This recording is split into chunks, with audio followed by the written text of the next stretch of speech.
More than 3,000 years ago, in the western seas of Greece, lay a small rocky island called Ithaca. Though small in size, Ithaca ruled the surrounding islands. Its people were sailors, farmers, and warriors. Every morning, fishing boats returned to its sheltered harbor, bringing life, prosperity, and hope. Beneath the palace, the heart of the kingdom beat with quiet purpose. Merchants traded, craftsmen worked, families lived in peace. Music grows warmer. Watching over the island stood the royal palace, home of King Laertes and Queen Anticlea.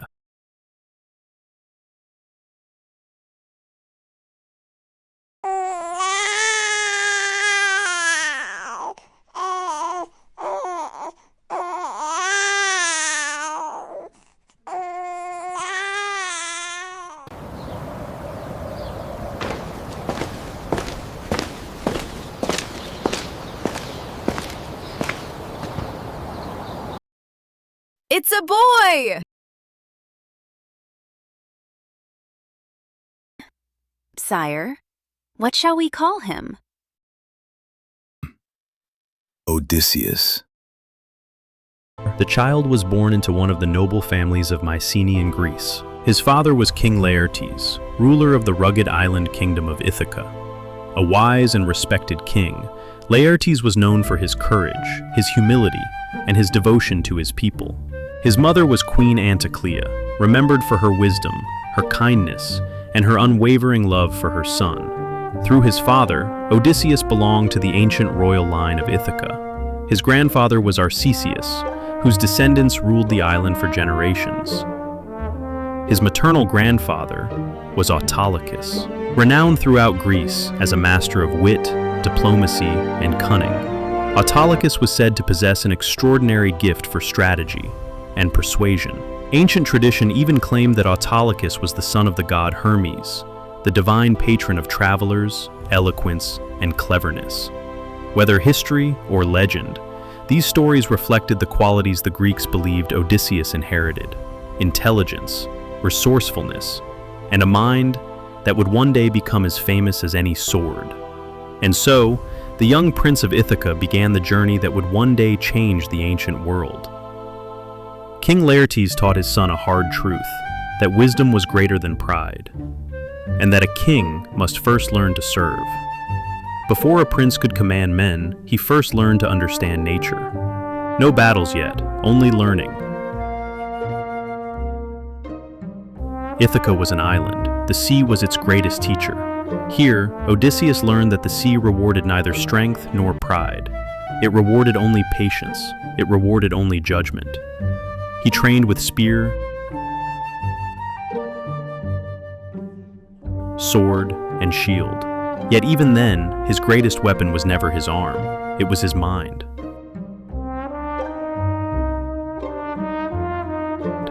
While others sought glory, Odysseus observed. He listened before he spoke, for wisdom is often gained by listening, before speaking. Then came the trial that would mark him forever. During a hunt, a great wild boar charged without warning.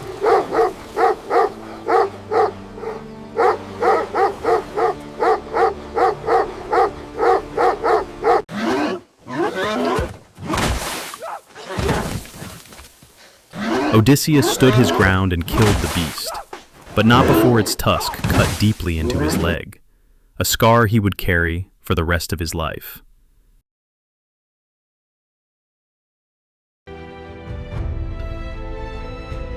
Years passed. The boy became a man. The lessons of his father became the principles of a king. As King Laertes grew older, the rule of Ithaca passed to Odysseus. He did not seek power through conquest. He inherited a small island kingdom built upon hard work, honest judgment, and the sea. The people respected him, not because they feared him, but because he listened. He judged fairly, he chose carefully, and he ruled with wisdom. Word spread across the kingdoms of Greece of a young king whose greatest strength was not his sword, but his mind. Then, news arrived from Sparta. A princess renowned throughout the Greek world, Helen. Her hand was to be sought by the greatest princes of Greece. And Odysseus journeyed to Sparta to join the greatest princes of Greece, unaware that a single decision made there would alter the course of his life. But Helen's father, King Tyndareus, faced an impossible choice: to favor one suitor, risk making enemies of all the others. Then, Odysseus offered a solution. Every suitor would swear a solemn oath. Whoever Helen chose, the rest would defend that marriage, together. The oath was sworn. According to later traditions, Odysseus asked for only one reward: that King Tyndareus would help him win the hand of Penelope, the niece of the Spartan king. Helen chose Menelaus, and Odysseus married Penelope, the woman who would one day become renowned for her own extraordinary loyalty. No one could have imagined that this single promise would one day draw the whole of Greece into war. Peace did not last. In Sparta, while Menelaus was away, a Trojan prince named Paris arrived as a guest, but when he departed, Helen went with him.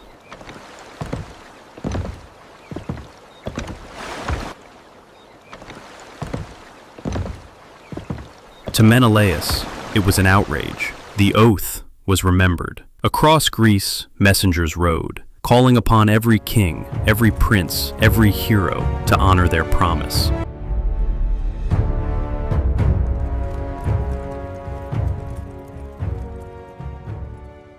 On Ithaca, Odysseus had become a husband, a father, and a king. He had no desire to leave his home. He did not seek war. He sought only to rule his island in peace. But an oath, once freely given, could not be forgotten, nor could a promise, made before the kings of Greece, be broken. Leaving behind his young wife Penelope, his infant son Telemachus, and the island he had sworn to protect, Odysseus answered the call. Together, the kings, princes, and heroes of Greece gathered their armies. The shores of Troy became home to the greatest army the Greek world had ever assembled. Kingdoms that had once stood apart now fought as one. They expected a swift victory. Instead, they found a city that would not fall. The days became months. The months became years.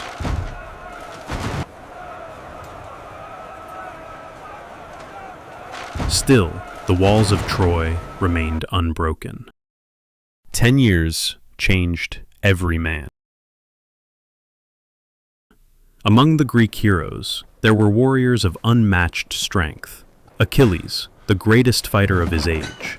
Ajax, a giant upon the battlefield. Nestor, whose wisdom guided kings. And Agamemnon, commander of the Greek armies. But while others won glory through battle, Odysseus earned something different. Respect. He observed. He planned. He persuaded. He solved the problems that swords alone could not. Again and again, his judgment proved as valuable as any weapon. As the long years passed before Troy, the thoughtful prince who had once studied the sea became one of Greece's most trusted leaders.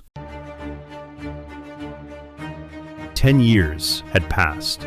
The walls of Troy still stood. The greatest warriors of Greece had failed to take the city. Strength had reached its limit. Then, according to ancient tradition, Odysseus conceived a different plan. Not another assault, not another siege, but a deception. A great wooden horse was built, large enough to conceal a chosen band of Greek warriors. The rest of the Greek fleet sailed away, or so it seemed. Believing the war had ended, the Trojans brought the horse within their walls.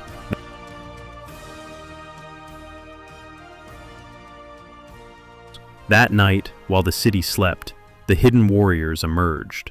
They opened the gates of Troy, the Greek army returned, and after 10 long years, the city finally fell. Whether every detail occurred exactly as later traditions describe cannot be known, but for more than 3,000 years, the Trojan horse has endured as the greatest symbol of strategy. And at its heart stood Odysseus, the king who won, not with force, but with his mind. The war was over. At last, Odysseus set sail for home, but the sea had other plans. For another 10 years, he faced storms, strange lands, powerful kings, and creatures that would become legendary. He outwitted the Cyclops, Polyphemus, lived for a time with the enchantress, Circe, journeyed to the land of the dead, sailed past the Sirens, survived Scylla and Charybdis, and was held for years by the nymph Calypso, until at last the Phaeacians carried the weary king home. Those extraordinary adventures are told in Homer's Odyssey. Their full story will be told in the next video. For now, we return to the final years of Odysseus's life. 20 years had passed. On Ithaca, much had changed. The infant Telemachus had become a young man, raised without his father. He longed to know what had become of the king he could barely remember. Though determined to defend his father's house, he alone could not stand against the suitors. Meanwhile, noblemen from Ithaca and nearby islands had gathered in the royal palace. Believing Odysseus would never return, they sought the hand of Penelope, the wife of Odysseus, and with it, the throne of Ithaca. But Penelope was not without a plan. She promised that she would choose a husband only after she had finished weaving a burial shroud for Odysseus's father, Laertes. Each day she wove, each night, in secret, she unraveled her work.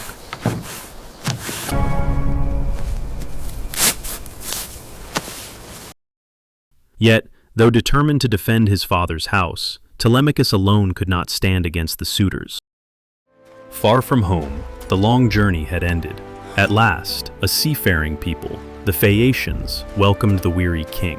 They honored him with generous gifts. Then, they carried Odysseus across the sea.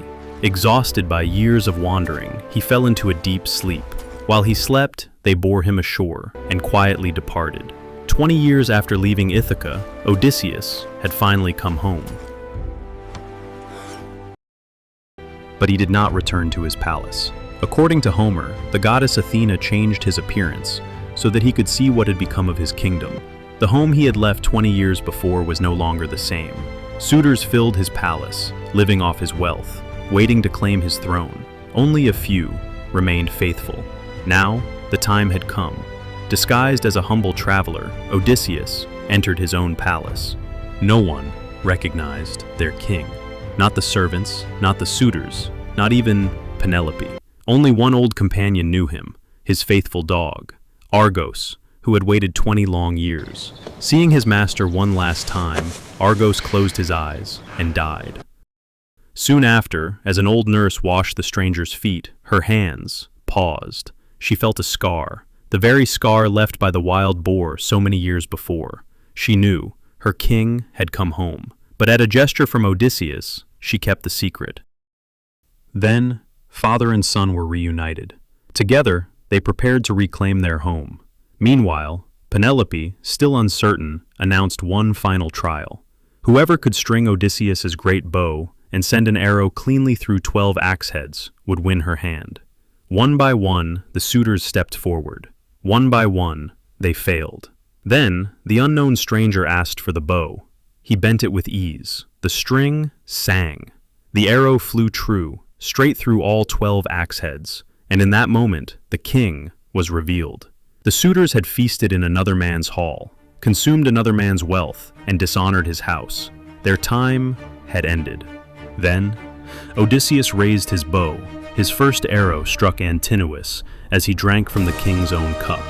The hall erupted into chaos. Beside him, Telemachus stood firm. With them, 2 faithful servants. Together, they fought. One by one, the suitors fell. Justice returned to Ithaca. And at last, Odysseus reclaimed his kingdom. Yet one heart still waited for certainty. Penelope devised one final test. She turned to her old, loyal servant, Euryclea. Move our marriage bed out of the royal chamber. No, the bed cannot be moved. I built it around the trunk of a living olive tree. At that moment, Penelope knew. Only the true Odysseus could have known that secret. After 20 years, the king and queen of Ithaca were reunited. At last, justice had returned to Ithaca. Yet the story did not end here. The families of the slain suitors demanded revenge. Once more, the people of Ithaca took up their weapons. Another battle was about to begin. Then, Athena appeared. At the command of Zeus, she brought the fighting to an end. Peace was restored, and Odysseus, at last, reigned once more as king of Ithaca. Ancient tradition tells us that after many years, Odysseus ruled Ithaca in peace.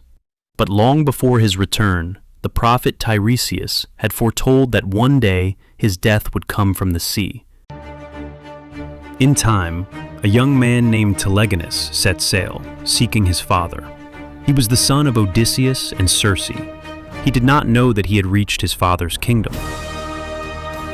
When word spread that armed strangers had landed and were taking cattle and provisions, Odysseus gathered his men to defend Ithaca. Neither Odysseus nor Tyndareus knew that they were father and son. Mistaking one another for enemies, they fought. And there, the great king was mortally wounded by the poisoned spear, tipped with the venomous barb of a stingray, wielded by his own son. The king, Odysseus, has fallen! Only then, as Odysseus lay dying, did Tyndareus learn the truth. The man he had struck down was his own father. The prophecy was fulfilled. His death would come from the sea. The man who survived Troy, the Cyclops, the Sirens, and the wrath of Poseidon met his end at home. Yet his name would never be forgotten. For more than 3,000 years, the story of Odysseus has endured as one of humanity's greatest tales of courage, endurance, and wisdom, and the enduring hope that no matter how long or difficult the journey, home is always worth the struggle. If you enjoyed this journey into myth and legend, please consider subscribing. Your support means a lot to us. Thank you for watching.